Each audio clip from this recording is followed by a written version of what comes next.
Aleluia, aleluia e aleluia.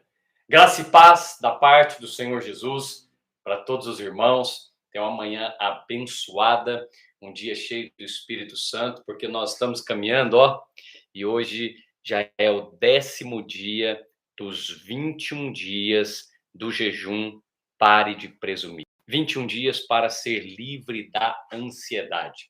Tenho certeza que até aqui você tem experimentado muito do Senhor. E não paramos, vamos avançar.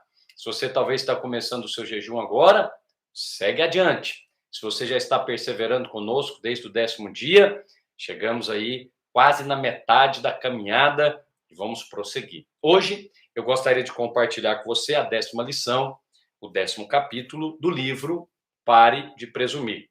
Você não consegue esse livro mais físico, mas pode adquiri-lo através das plataformas da Hotmart ou Amazon.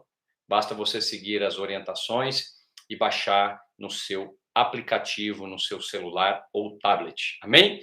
Vamos lá. Hoje é quando o silêncio não é virtude.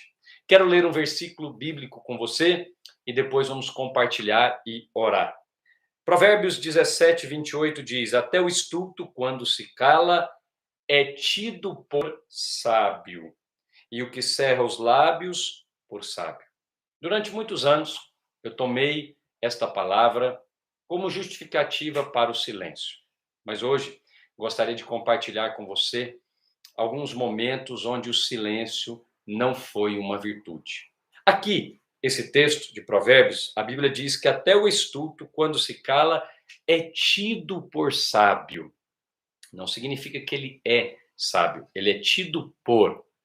É claro que o silêncio tem o seu valor em cerimônias religiosas, em festas, em cerimônias de casamento, formaturas, em um culto, por exemplo. Você não fica falando, concorrendo com o pastor em uma palestra. Eu não me refiro a esses momentos, mas há momentos na vida e também em personagens bíblicos que o silêncio foi destruidor. Primeiro exemplo, o silêncio de Adão. Olha o que diz a Escritura em Gênesis 3, de 1 a 7. Mas a serpente, mais sagaz do que todos os animais selváticos que o Senhor Deus tinha feito, disse à mulher: é assim que disse Deus: não comereis de toda a árvore do jardim? Respondeu a mulher: do fruto da árvore do jardim podemos comer, e do fruto que está no meio do jardim, disse Deus: dele não comereis, nem tocareis. Então a serpente disse à mulher: você está vendo aqui o diálogo? Serpente, mulher, mulher, serpente. Cadê Adão? Aonde estava Adão? Estava calado.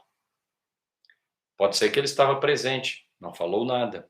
Mas Adão apareceu só no momento que se abriram os olhos de ambos e, percebendo que estavam nus, só na hora de comer.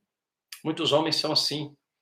Eles fazem silêncio enquanto a mulher está conversando com a serpente. Talvez na internet, no Facebook, no Instagram.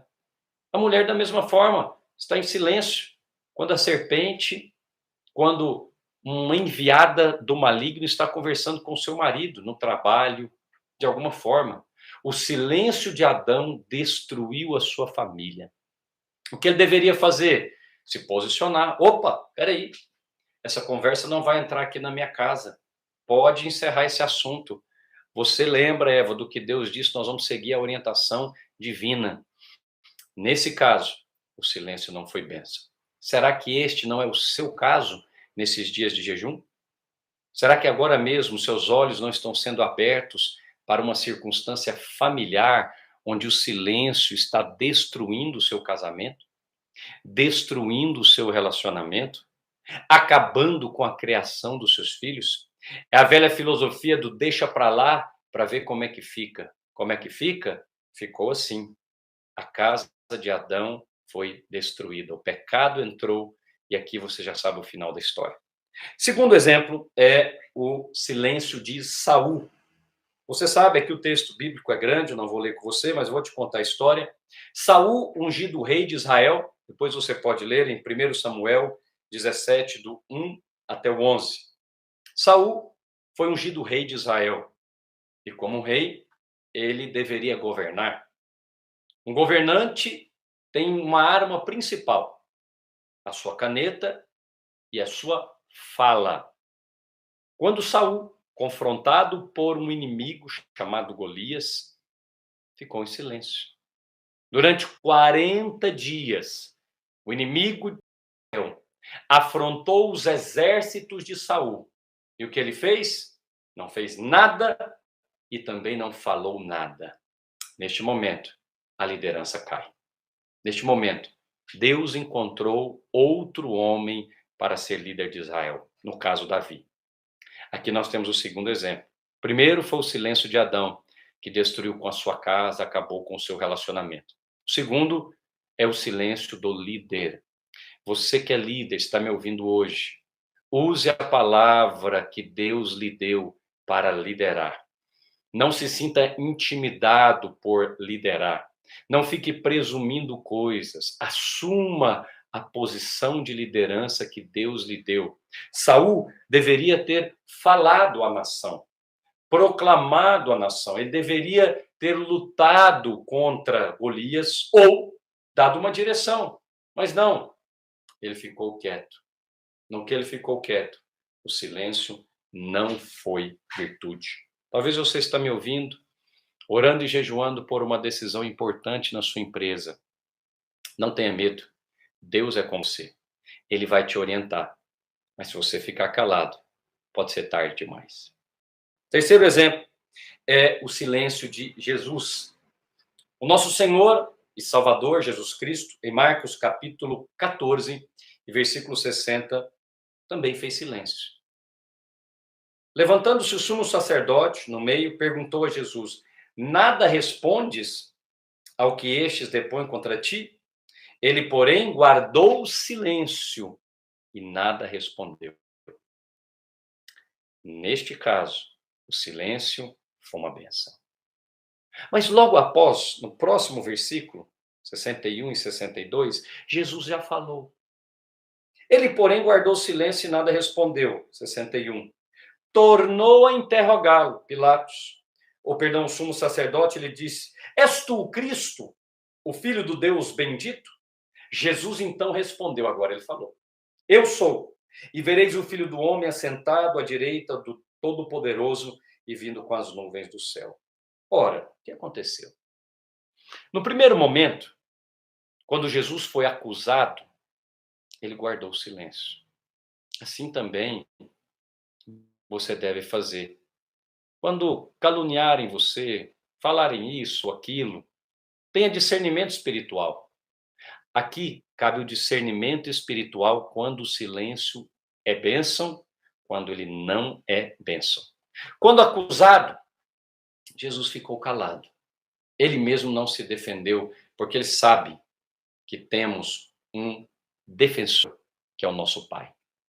Mas quando falaram da sua identidade, ele se posicionou. Então fica aqui a orientação bíblica.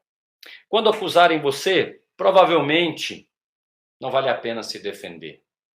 Como diz Watchman Nee, para os seus amigos não é necessário, para os seus inimigos não adianta se defender. Mas quando falaram da identidade, por exemplo, quando falaram da sua identidade, que você não é abençoado, que você não é filho de Deus, que você não é isso ou aquilo que a Bíblia diz que você é, nessa hora você deve se posicionar. E por último, o silêncio de Jairo. A Escritura diz que Jairo estava a caminho do milagre. Marcos capítulo 5, versículo 35. Falava ele ainda quando chegaram alguns da casa do chefe da sinagoga e disseram: a tua filha morreu. Por que incomodas o mestre? A tua empresa quebrou. O que adianta jejuar? Sua mulher foi embora. Você não é crente? Seu marido te deixou. Cadê o seu Deus? Nesse momento, quiseram calar Jairo diante de Jesus. Estão querendo calar você também, diante do seu milagre, diante do seu Salvador. Nesta hora, não fique em silêncio, porque quem cala, consente. E se você consentir nas vozes que querem retirar você do propósito de Deus, provavelmente elas vão conseguir. Eu quero orar agora por você, nesses 4 aspectos, na sua família, quero orar também pelo seu milagre, quero orar quando você for criticado na sua identidade e quero orar também quando você for desafiado na sua liderança. Não fique calado. Nesses casos, o silêncio não é bênção. Pai, na autoridade do nome de Jesus, eu oro pelos meus irmãos nesta manhã e proclamo que a sua casa é guardada de todo ataque do inimigo. Agora mesmo, o inimigo tem atacado casamentos que estão me ouvindo. Eu dê discernimento espiritual a este homem e ele se posicione diante dos ataques da sua casa. Eu oro por esta esposa que está percebendo ataques espirituais na sua casa, comportamento diferente do seu marido, tem discernimento espiritual. Eu te abençoo com discernimento espiritual e declaro que você vai se posicionar e não vai ficar calada, vai guardar o seu casamento e os seus filhos. Eu oro pela sua liderança, meu irmão e minha irmã. Diante dos desafios na igreja, na família, no ministério, você não fará como Saul, você vai se posicionar. Deus já te deu a palavra da vitória e é nela que você está firme. Você já tem as bases da vitória, se lembra? As bases da vitória. Eu oro agora para que você tenha a semelhança de Jesus Cristo, discernimento espiritual. O momento em que você deve calar diante das ações e o momento que você deve falar diante do inimigo. Eu oro em nome de Jesus Cristo, que venha espírito de sabedoria e de revelação e do pleno conhecimento da vontade do Pai sobre a sua vida. E oro também para que a caminho do seu milagre você não se cale. Eu criei, por isso eu falei. Eu vou sim falar com o Mestre. Eu irei sim falar com o meu Salvador. Irei orar e jejuar e buscar o Senhor até ver o milagre acontecer. Na minha casa, no meu trabalho, na minha empresa, na minha igreja, em nome de Jesus. Querido irmão, preciosa irmã, oh, aleluia! Eu sinto a unção de Deus fluindo na sua vida para um dia glorioso, para uma semana de vitória. Encha o seu coração de fé. Saiba que aquilo que o Senhor tem reservado para você em Cristo Jesus, ninguém pode impedir. Nem a morte, nem a vida, nem principado, nem potestades, nem poderes deste mundo podem te separar do amor de Deus que está em Cristo Jesus. Você é muito amado. Você é muito amada e Cristo está te envolvendo e planejando a maneira de te abençoar. Olha, compartilhe com outros aquilo que o Senhor tem feito na sua vida. Mande testemunhos para o meu Instagram, @Azemar com Z Freitas. Eu terei o máximo prazer em compartilhar os seus testemunhos. Fique na paz, tenha um dia de vitória e vamos prosseguir para a glória de Jesus.